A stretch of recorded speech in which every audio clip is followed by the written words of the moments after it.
রান্না শেষ করে আমি গেলাম কলতলায় স্নান করতে। বুঝতে পারলাম ওই তো বড় ভাসুর টিনের ফুটো দিয়ে উকি দিচ্ছে। কাল সারাদিনও তো পাইনি, রাতে তুমিও ক্লান্ত ছিলে। যা করার তাড়াতাড়ি কর, নইলে ঝামেলা হবে। খড়ের গাদার পিছে বিদেশি বেলুন নিয়ে চলে আসিস, আমি ওখানেই থাকব। এই দুর্গাপুজোতে বনেদি বাড়ির পারিবারিক ঘটনা দেখে আমার চোখ ছানা বড়া হয়ে গেল। আমার নাম অপর্ণা, বয়স ৪২, কিন্তু আমাকে দেখে সেটা কেউই বলতে পারবে না, কারণ রূপচর্চার কারণে বয়সের ভার বোঝা যায় না। আমি সামান্য স্বাস্থ্যবান, মুখে বলিরেখার চিহ্ন নেই বললেই চলে। লম্বা কালো চুল খোপা করে বাঁধি, পুজোর দিনগুলোতে আবার খোলা রেখে সাজি। আমার স্বামী শুভম কলেজে পড়ায়, ব্যস্ত মানুষ। ছেলে অনিকেত দিল্লিতে মেডিকেল পড়তে গেছে। ও এবছর পুজোয় আসতে পারবে না, তাই আমি একরকম একাই রয়েছি। আমাদের দক্ষিণ কলকাতার বনেদি বাড়ির দুর্গাপুজো মানে আলাদা ঐতিহ্য। চারচালা মন্দির, শোলার সাজ, ধুনুচির ধোঁয়া, ঢাকের বাজনা সব মিলিয়ে এলাহি আয়োজন। যে যেখানে থাকুক না কেন আত্মীয়রা ছুটে আসে। আর আমি যেহেতু বাড়ির গৃহবধূ, তাই সব আয়োজনের ভার আমার ঘাড়েই। অবশ্য এবার একটু স্বস্তি আছে, কারণ আমার বড় জা কাবেরী আর ননদ নন্দিনী আগে থেকে এসে পড়েছে। ওরা এলে আমার একা হাতে চাপ কমে যায়। কাবেরীদির বয়স আমার চেয়ে ৩ বছরের বড়, কিন্তু তাকে দেখে বোঝা যায় না। ফর্সা, সামান্য উঁচু লম্বা, সবসময় লাল পাড় শাড়ি বা সাদা সুতির শাড়ি পরে ঘুরে বেড়ায়।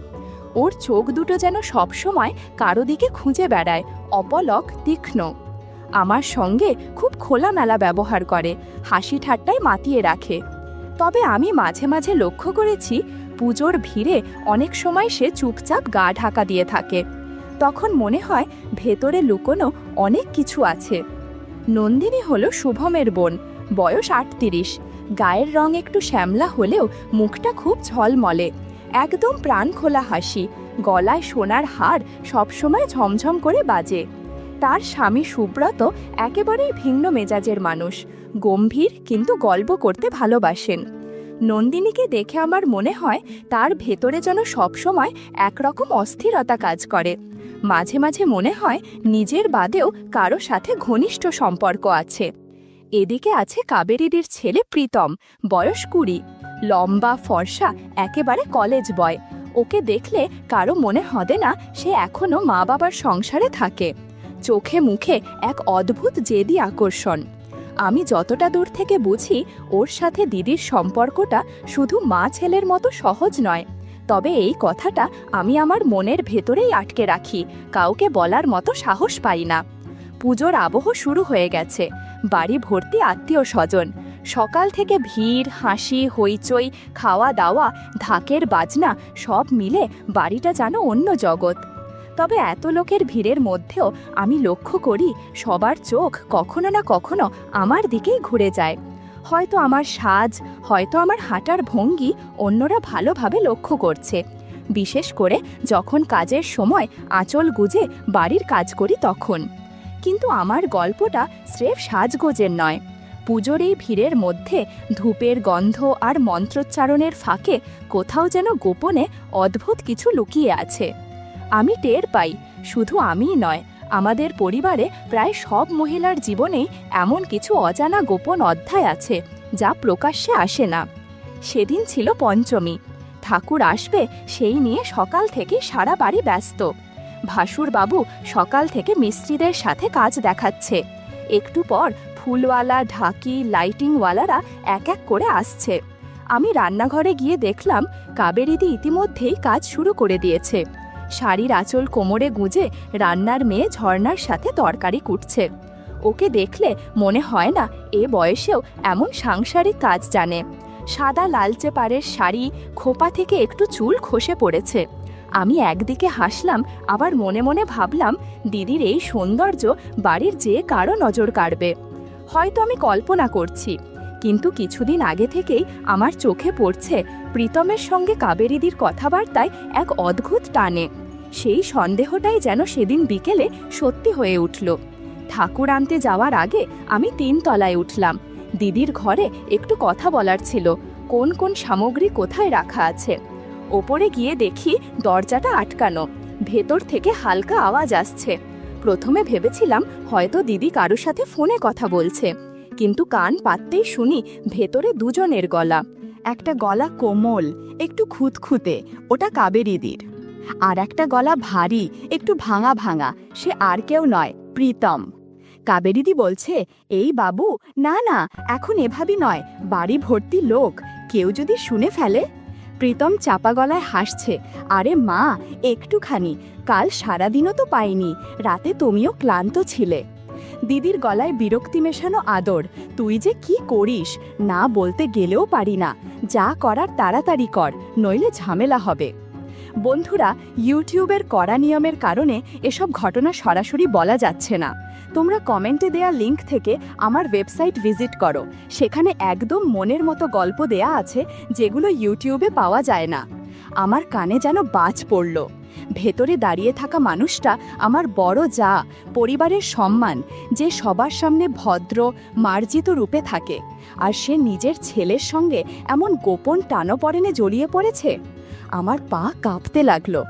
দরজার ফাঁক দিয়ে চোখ রাখতেই দেখি কাবেরীদির কাপড় অগোছালো হয়ে আছে, আর প্রীতম তার খুব কাছে দাঁড়িয়ে। দৃশ্যটা এমন যে আমার চোখ ছানা বড়া হয়ে গেল। এতদিন ধরে যা কেবল আন্দাজ করছিলাম, আজ হঠাৎ সেই সত্য আমার সামনে খোলাসা হয়ে দাঁড়িয়ে পড়ল। কিছুক্ষণের জন্য আমি ভেতরে ঢুকে চিৎকার করতে চেয়েছিলাম, কিন্তু পুজোর বাড়ি, লোক ভর্তি, এরকম করলে কেলেঙ্কারি হবে, যে কারো মুখ দেখানো যাবে না। আমি সিঁড়ি বেয়ে নেমে এলাম। বুকের ভেতর ধূপধাপ করছে, কারো সাথে কথা বলতে পারছিলাম না। চোখের সামনে শুধু ভেসে উঠছিল কাবেরীদির চোখের চাহনি আর প্রীতমের জেদি হাসি, তার অদ্ভুত হালকা চেঁচামেচির শব্দ। রান্নাঘরে এসে দেখি নন্দিনী বসে আছে। ওর পরনে সবুজ জামদানি, খোলা চুল কাঁধে পড়েছে, মুখে টকটকে লাল লিপস্টিক, গলায় মুকুটের মতো সোনার হার। আমাকে দেখে হেসে বলল, কি রে অপর্ণা, এত চুপচাপ কেন? পুজোর বাড়ি, অথচ তোকে খুব অস্থির লাগছে। আমি মুখে হাসি ফুটিয়ে বললাম, না কিছু না, এত কাজ, তাই গরমে মাথা ধরেছে। কিন্তু নন্দিনীর চোখ দুটো যেন আমাকে ভেদ করে দেখছিল। ওর হাসিতে এমন কিছু লুকোনো ইঙ্গিত ছিল যেটা বুঝতে আমার বেশি সময় লাগেনি। মনে হলো শুধু কাবেরীদি নয়, নন্দিনীরও ভেতরে অন্য কোনো কাহিনী চাপা পড়ে আছে। পঞ্চমীর রাতটায় যেন আমি একেবারেই শান্তি পেলাম না। প্যান্ডেলে ঠাকুর বসেছে, আলো জ্বলে উঠেছে, ঢাকের বাজনা কানে ঢুকছে, অথচ আমার বুকের ভেতর ধপাধপ করছে। মাথায় বারবার বাজছে কাবেরীদি আর প্রীতমের গলা। এমনটা কিভাবে সম্ভব? দিনের বেলায় সবার সামনে পরিপূর্ণ ভদ্র মহিলা, গৃহস্থ বাড়ির কর্ত্রী, অথচ দরজা বন্ধ করলেই একেবারে অন্য মানুষ। সকালে ঘুম ভাঙতেই দেখি বারান্দায় দাঁড়িয়ে কাবেরীদি কফি খাচ্ছে। হাওয়ায় ওর চুল এলোমেলো, সাদা কটন শাড়ি আর টাইট ব্লাউজ পরেছে, যেটার হুক নড়বড়ে হয়ে আছে। আমি সাহস করে এগিয়ে গেলাম, বললাম, দিদি, এত সকালে দাঁড়িয়ে কি ভাবছো? কাবেরীদি মুচকি হেসে বলল, ভাবছি পুজোর দিনগুলো কেমন যেন অন্য রকম। বাইরে সবাই আনন্দে, ভেতরে যেন কেউ কেউ খুঁজে বেড়ায় নিজের মতো করে বাঁচার জায়গা। ওর চোখ দুটোতে তখন এক অদ্ভুত ঝিলিক, মনে হচ্ছিল যেন আমাকে ইশারা করে বলছে, তুই তো কাল শুনেছিস। আমি ঘাড় নামিয়ে বললাম, হ্যাঁ ঠিকই বলছো, বাইরে যা দেখি ভেতরে সবসময় সেটা থাকে না। কাবেরীদি হঠাৎ আমার হাত ছুঁয়ে দিল, বলল, অপর্ণা, তোকে একদিন কিছু বলবো, তবে এখন না। আমি চুপ করে গেলাম, কিন্তু বুকের ভেতর অস্থিরতা বেড়ে গেল। ওদিকে নন্দিনী তখন উঠোনে বসে পাঁপড় ভাজছে। ওর হাসি আর খুনসুটি দেখে কারও বোঝার উপায় নেই যে ভেতরে কি চলছে। আমি লক্ষ্য করলাম সুব্রতর সাথে কথায় কথায় ও বারবার চোখ নামিয়ে ফেলছে, যেন কোনো না বলা কথা আছে। দুপুরে ভাসুরবাবুর সাথে আমার দেখা হলো। আমার মনে হচ্ছিল তিনি সব জানেন। কাবেরীদি আর প্রীতমের গোপন সম্পর্কটা হয়তো তার চোখ এড়িয়ে যায়নি, অথচ চুপ করে আছেন, বনেদি বাড়ির সম্মান রক্ষা করছেন। সন্ধেবেলায় আমি আবার 3 তলায় উঠলাম। ইচ্ছে করছিল কাবেরীদির সাথে একেবারে খোলাখুলি কথা বলতে। দরজায় দাঁড়াতেই দেখি দিদি আয়নার সামনে বসে সেজে উঠছে।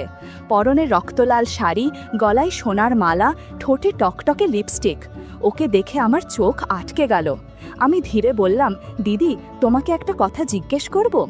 কাবেরীদি আয়না থেকে চোখ না সরিয়েই হেসে বলল, জিজ্ঞেস কর। আমি কাপা গলায় বললাম, তুমু আর প্রীতম, মানে তোমাদের মধ্যে যা চলছে সেটা কি ঠিক? ও হঠাৎ থেমে গেল, তারপর আমার দিকে ঘুরে তাকালো। চোখ দুটোতে একেবারে শীতল অথচ টান টান দৃষ্টি। বলল, অপর্ণা, সব কিছুই কি ঠিক ভুল দিয়ে মাপা যায়? কখনো কখনো যা হয় তা হয়েই যায়। তুই যদি আমার জায়গায় থাকতিস বুঝতে পারতিস। আমার বুক কেঁপে উঠল। আমি একটুও প্রত্যাশা করিনি যে দিদি এত সহজে স্বীকার করবে। ঠিক তখনই নিচ থেকে নন্দিনীর ডাক এলো, অপর্ণা, কোথায় গেলি? আর কতক্ষণ লাগবে? আমি তড়িঘড়ি করে বললাম, আসছি রে। আঁচলটা কোমরে গুজে নেমে গেলাম নিচে। রান্নাঘরে ঢুকতেই দেখি নন্দিনী হাঁড়ি চাপিয়েছে, একদিকে ভাত বসাচ্ছে, অন্যদিকে কাজের বউ ঝর্ণা ঝোলের মশলা বাটছে। আমি গিয়ে হাত লাগালাম, পেঁয়াজ কেটে দিলাম, আলু ধুয়ে দিলাম। ভ্যাপসা গরমে ঘাম ঝরছিল, চুলগুলো গালের পাশে এসে পড়েছিল। মন দিয়ে কাজ করতে করতে হঠাৎ খেয়াল করলাম রান্নাঘরের জানালা দিয়ে বাইরে প্যান্ডেলের আলো এসে পড়ছে, আর ওখান থেকে বড় ভাসুর অরিন্দমের চোখ সরছে না আমার দিক থেকে। মাঝে মাঝে মনে হচ্ছিল যেন শুধু আমার সৌন্দর্য আর চালচলন তাকে বিমোহিত করেছে। আমি ঝুঁকে হাঁড়ি ভাত দেখছিলাম, তখনও আমার দিকে তাকিয়ে আছে। তার চোখে অনেক না বলা কথা ভেসে উঠছিল। আমার কেমন যেন অস্বস্তি হচ্ছিল, আবার ভালোও লাগছিল। এসব কিছু নন্দিনী টেরই পেল না। রান্না শেষ করে আমি গেলাম কলতলায় স্নান করতে। কলতলা বাড়ির পূর্ব দিকটায়, চারপাশে টিনের বেড়া দিয়ে আটকানো। ভেতরে ঢুকে কলের মুখটা চালু করলাম। বালতি ভরতে ভরতে চুল কেটে নিলাম। পুজোর মৌসুম বলে কথা, একটু পরিপাটি না হলে হয় নাকি? বন্ধুরা, তোমরা বুঝেছ তো কি বুঝিয়েছি? যাই হোক, বালতি ভরার পর কলের মুখ বন্ধ করতে যাব, হঠাৎ মনে হলো কারো দৃষ্টি যেন আমার মাঝে আটকে আছে। চমকে চারদিক দেখলাম। কিছুক্ষণের মধ্যেই খেয়াল করলাম টিনের বেড়ার এক ফোকরে কারো চোখ ঝিকমিক করছে। আমার বুক ধরফর করতে লাগলো। বুঝতে পারলাম ওই তো বড় ভাসুর অরিন্দমদা দাঁড়িয়ে আছে বাইরে। তার মানে এতক্ষণ আমাকে দেখছিল। এক অদ্ভুত অনুভূতি ছড়িয়ে পড়ল মন জুড়ে। ভয় আর কেমন যেন এক অচেনা রোমান্স মিশে গেল একসাথে। আমি মুখে কিছু বললাম না, শুধু কলের তলায় দাঁড়িয়ে স্নান করতে লাগলাম, যেন না দেখার ভান করছিলাম। স্নান সেরে বের হওয়ার একটু আগেই বড় ভাসুর সরে গেল। আমি শাড়ি, ব্লাউজ, পেটিকোট ভালো করে ধুয়ে রোদে শুক্তো দিতে চলে গেলাম বাড়ির পেছনের মাঠে।